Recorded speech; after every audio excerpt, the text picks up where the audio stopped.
Fernando, y ya están con nosotros nuevos invitados. Así es, miembros del Instituto de Derecho Ambiental de acá del Colegio Local, Ana María Gombau y Noralis Pozo. Bueno, vamos a hablar sobre el tema del conflicto que se producen con algunos ríos que atraviesan más de un lugar, ¿no? Más de una provincia, ¿no? Bienvenidas primero. Gracias. Buenos días a toda la audiencia, muchas gracias por este cálido espacio.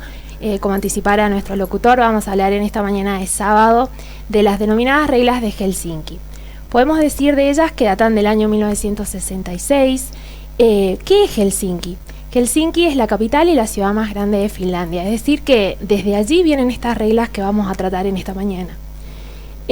Podemos decir escuetamente que son una serie de leyes que un administrador del agua, un juez o un tomador de decisiones puede tener en cuenta, puede echar mano para solucionar eventuales conflictos relacionados con el recurso natural agua, sean estas superficiales o subterráneas, que dos estados tienen en común. Esto es muy importante que la audiencia lo tenga en cuenta.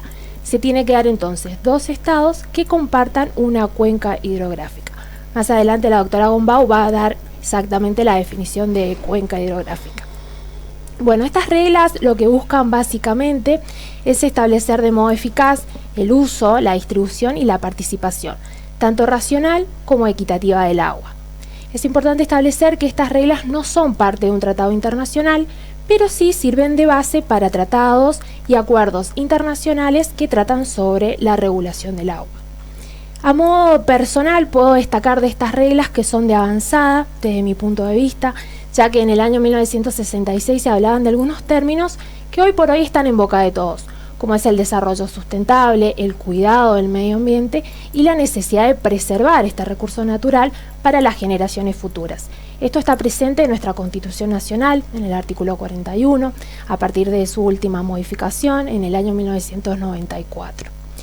Estas reglas tienen como base la equidad. Podemos preguntarnos, ¿qué es la equidad? Decimos que la equidad es un principio rector en materia de distribución de las aguas y vamos a así acá leerlo para no equivocarnos. Aristóteles definía a la equidad como la expresión de lo justo natural en relación con el caso concreto. Y para comenzar a hablar de los criterios de la equidad es muy importante entonces entender uno de estos elementos fundamentales que es la cuenca hidrográfica.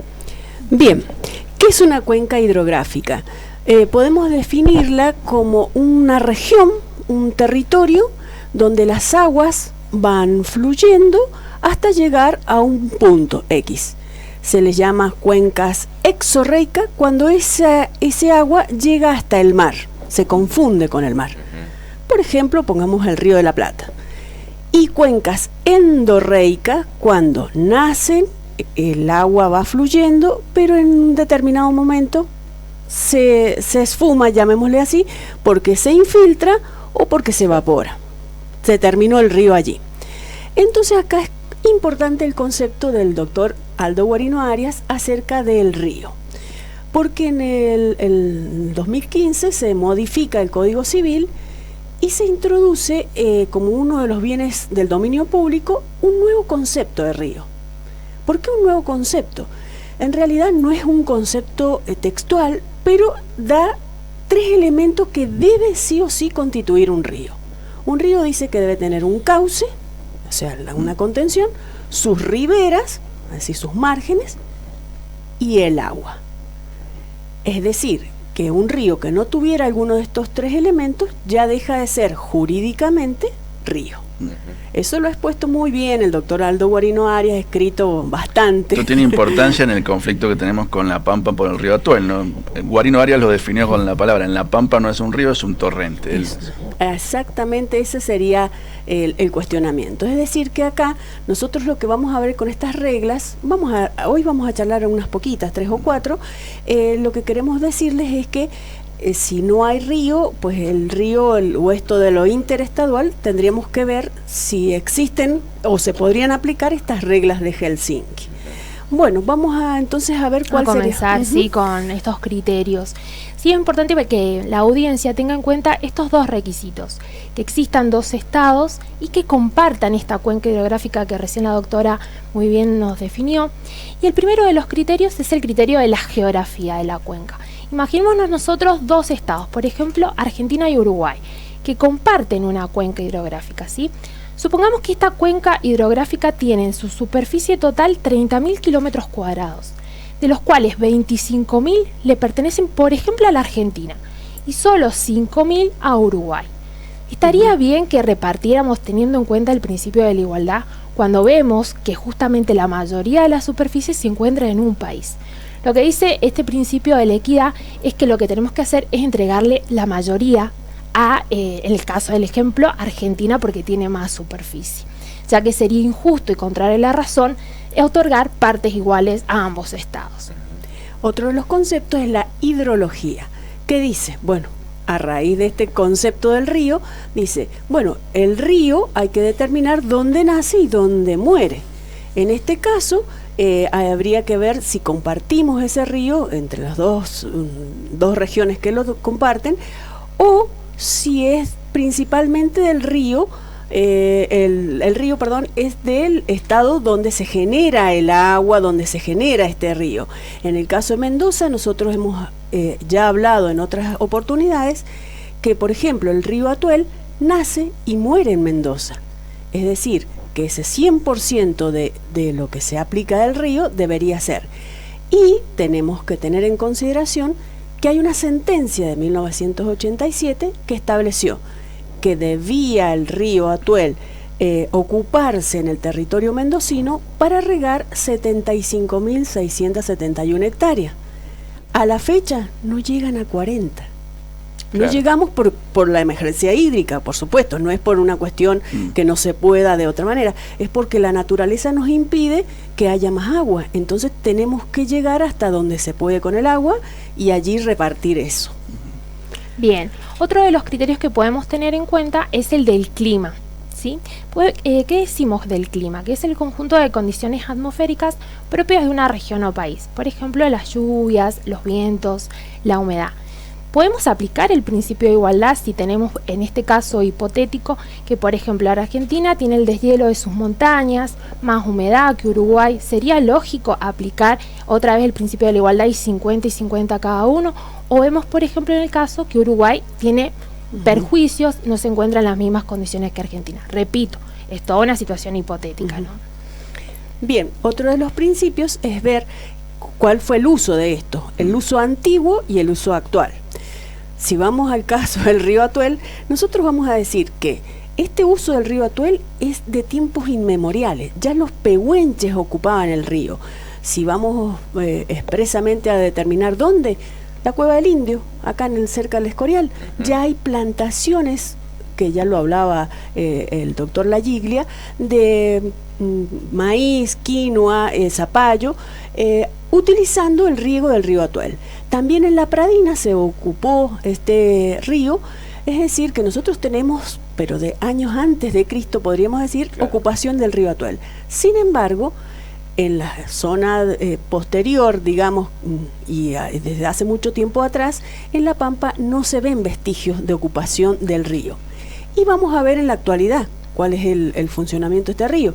En la actualidad nosotros tenemos que San Rafael con 250.000 habitantes, General Alvear con 100.000 habitantes, pensemos cuál es la ocupación del río para toda esa cantidad de gente. Solamente pensemos en el consumo que nosotros hacemos de los ríos.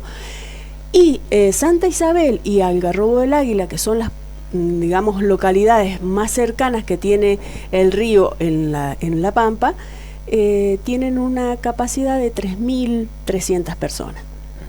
O sea, es casi, podríamos decir, el 1% de nuestra población en Mendoza. Así es que para repartir, en este caso, y aplicar las reglas de Helsinki, la equidad sería no desvestir un santo, es decir, no aplicar el 50 y 50. No puedo desvestir y darle a las 3.000 personas y quitarle a 300.000. ¿Se entiende? Sí. Claro. Bueno. Claro. Y relacionado con esto, bueno, el último de los criterios que vamos a analizar en el día de hoy es el de las necesidades reales de cada estado de la cuenca. Porque imaginémonos en este supuesto hipotético, que tenemos, como decíamos, Argentina y Uruguay. Y tenemos que, por ejemplo, Uruguay depende única y exclusivamente de ese estado que comparten. Y Argentina tiene, por ejemplo, otro estado propio de su territorio, otro río, propio de su territorio, o que comparte con otro país. Vemos que otra vez los estados no están en igualdad de condiciones. Entonces, ¿cuál es la idea de estas reglas de Helsinki? Poder administrar el agua, la disponibilidad del agua, teniendo en cuenta las condiciones reales de cada estado. La idea, como siempre, bueno, como sabemos, el agua es un recurso natural, como tal es limitado, como tal está sujeto a la posibilidad de contaminarse. También vemos que no está repartido de manera equitativa a lo largo y a lo ancho de nuestro planeta.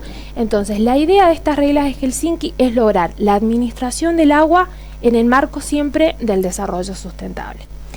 Y para finalizar, les quisiera regalar algo que voy a leer, por supuesto, porque no me pertenece, es de un gran hidrólogo, Galileo Vitali, a quien realmente admiro, quien murió por el agua, porque murió de una neumonía este hombre, buscando todos los torrentes, los ríos, los lagos, todo sistema hidrológico que hubiese en Mendoza.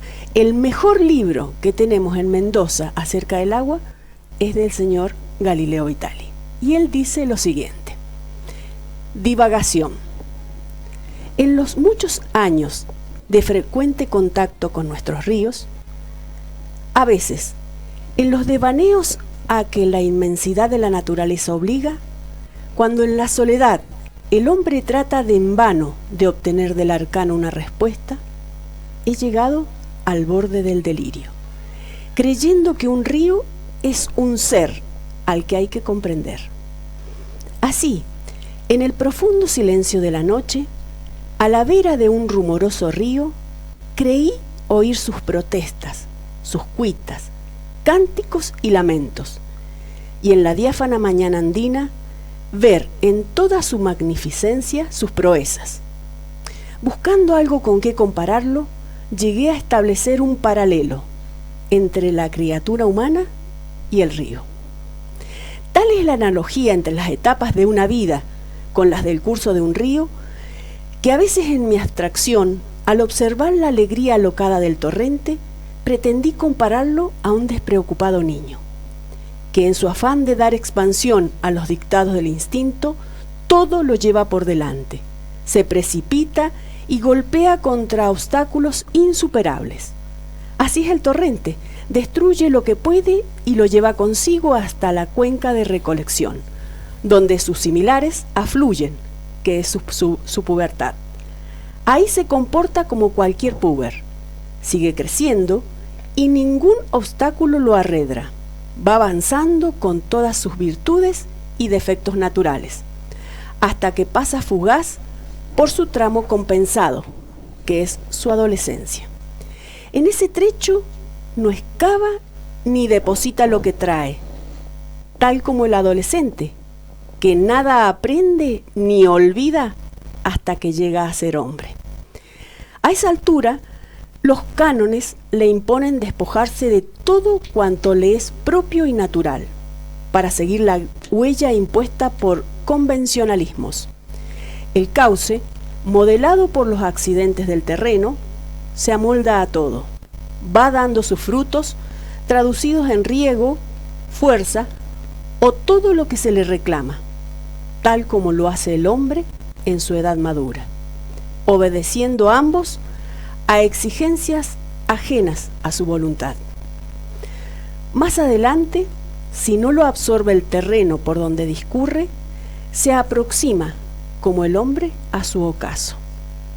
Se vuelve tardo, vacilante, zigzaguea, muchas veces sobre sus pasos, como quien se resiste a sucumbir. Describe meandros donde despaciosamente va dejando las más finas partículas que traía en suspensión, hasta que ya no sirve para nada y va a perderse en el mar o simplemente en las tierras que satura, desde donde, muerto ya, se transforma en vapor que se convierte en nubes. Y hasta en ese perenne ir y devenir se parece al hombre en su esencia. Galileo Vitali. Espero que les haya gustado. Sí, muchas gracias. Sí, sí. Bueno, eso es todo lo que hoy traíamos. La próxima charla pensamos también seguir con estas reglas de Helsinki, así es que, bueno, será hasta la próxima. Muchas gracias por haber venido. Muchísimas gracias. Nos vamos a una pausa, ya venimos. El 91.5, las noticias.